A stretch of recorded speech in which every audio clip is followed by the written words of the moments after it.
After hours at the University of Minnesota and here at the Whole Coffee House, Yusef Lateef. Yusef, I remember those Cranbrook concerts in Michigan, and they were delightful and helped introduce you to a legion of listeners and viewers.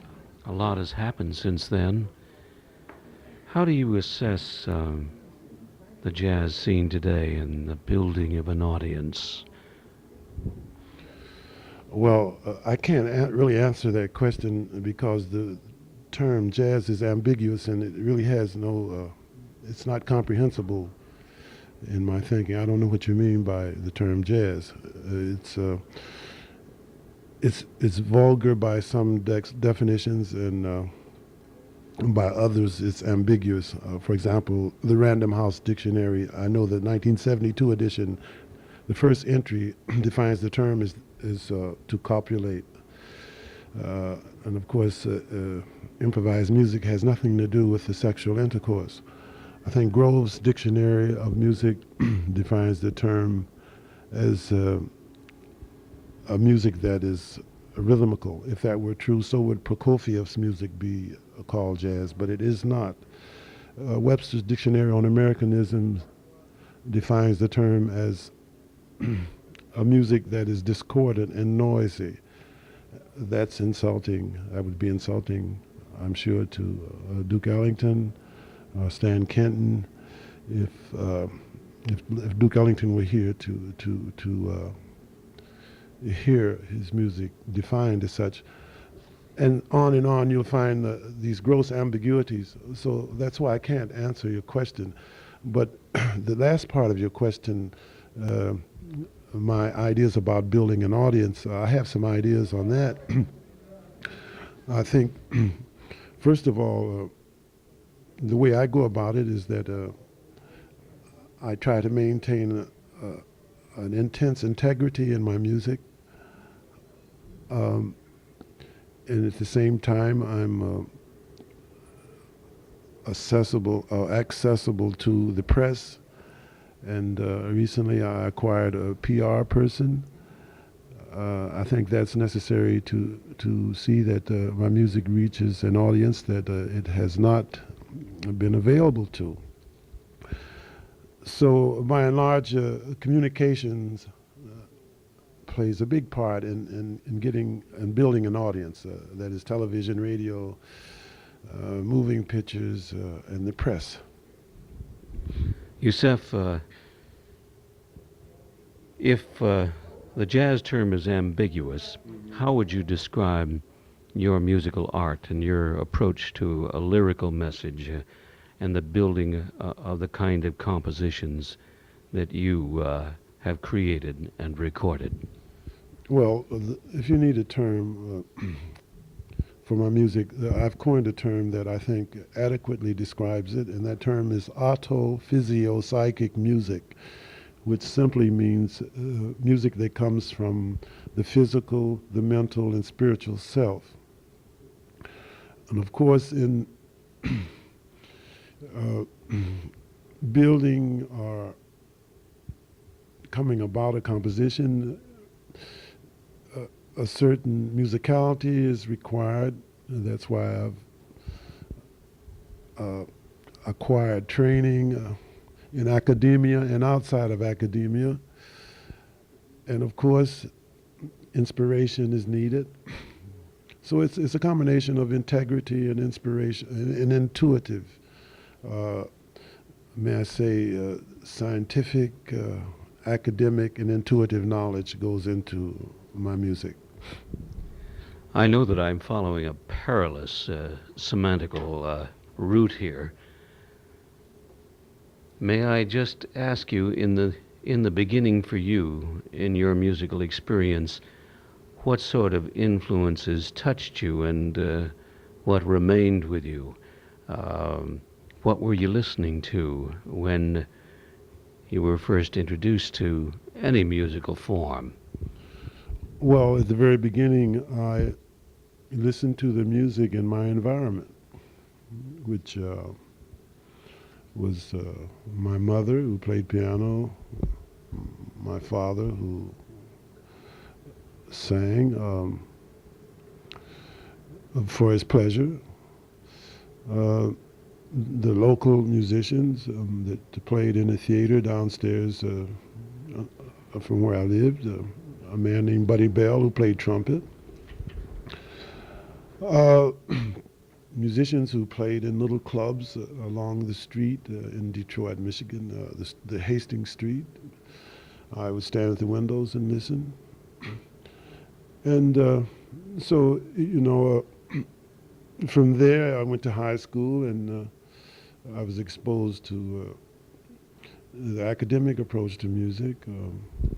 Did Bobby Byrne figure in that by chance, or a trombonist teacher in one of the what high school were you in Detroit? I went to Sidney D. Miller High School, and Milt Jackson was there.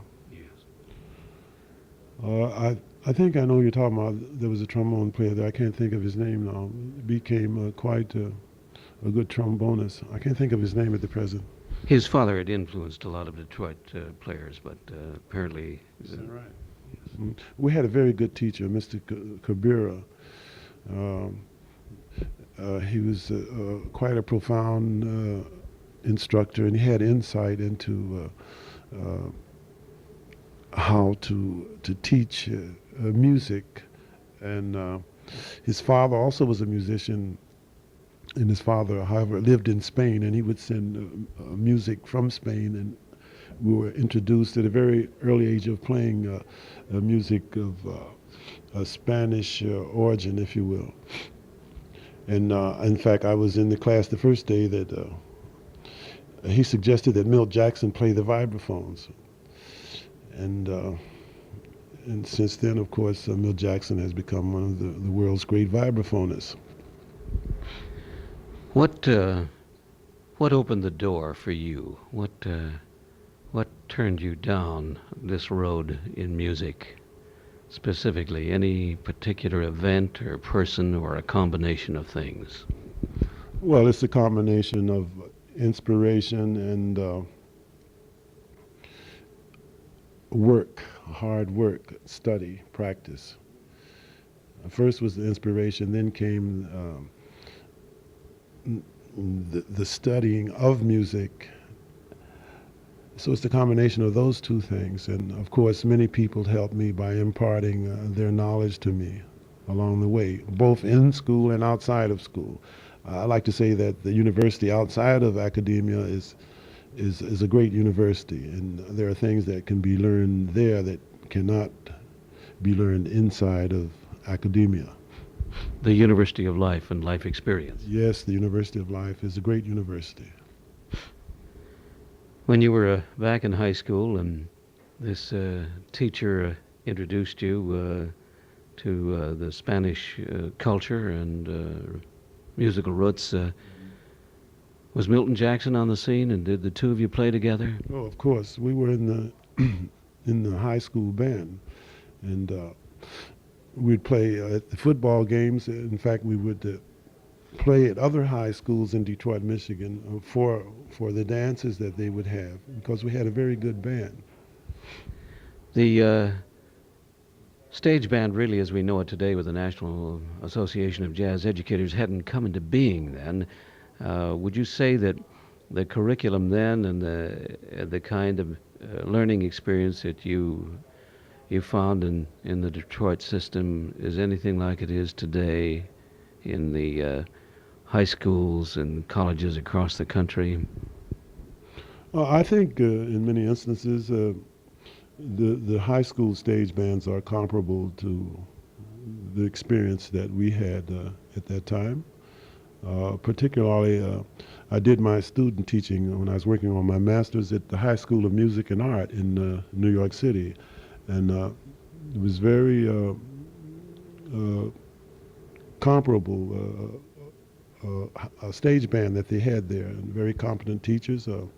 They had instructors like Bill Fisher, who is a very great composer and a teacher of theory. And in fact, there were high school students who were writing in the vein of Alban Berg and many of the contemporary composers, students of Bill Fisher at that high school. In fact, I think one of the musicians is now playing it with Mongo Santa Maria. Um, so there are comparable stage bands now, and perhaps better because there's more music available for students to listen to. And again, in many of the high schools and universities, you have musicians like, say, Archie Shepp, Max Roach, Cecil Taylor that are teaching in schools where they have stage bands these days. That didn't exist when I was going to high school. Uh, those great people who performed improvised music like Lester Young, Don Byas, etc., the only way we could hear them was perhaps go to a dance and stand and listen. Uh, they were not available as instructors in the schools at that time. So now you'll find young people learning to perform quicker than perhaps the musicians of my period of going to high school. At that time when you were going to high school, what musicians impressed you? People like Don Byas and others? Oh, yes, Ben Webster, Lester Young, Coleman Hawkins, Johnny Hodges, Dick Wilson, uh, Earl Hines, all the large bands.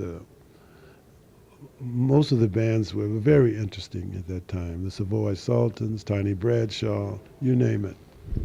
Briefly, and I won't hold you up too much longer, if I mention Jimmy Lunsford to you, how do you assess that band? Uh, well, right away I think of Big Joe Thomas, the tenor player for that band. I think I'm correct. Yes. And Willie Smith, the alto player, Snooky Young, the trumpet player, and what tremendous syncopation that band played. It was a tremendous experience to listen to that band. Your impression of the Ellington Band at that time as you were growing into music? Yeah, that was the ultimate in sophistication, the Ellington Band. And, of course, the immaculate Ben Webster. I think of pieces like All Too Soon, Just a Sittin' and a Rockin'. Exquisite musicianship. In today's music, is there that same sort of exquisite craftsmanship? Oh, of course. You'll always find some quality in the music. There are always some people to carry on the tradition in their own way. Yusef Lateef, thank you so much for taking time after hours like this. You're a gentleman and a scholar. Oh, thank you. I appreciate talking to you and to your audience. Thank you very much.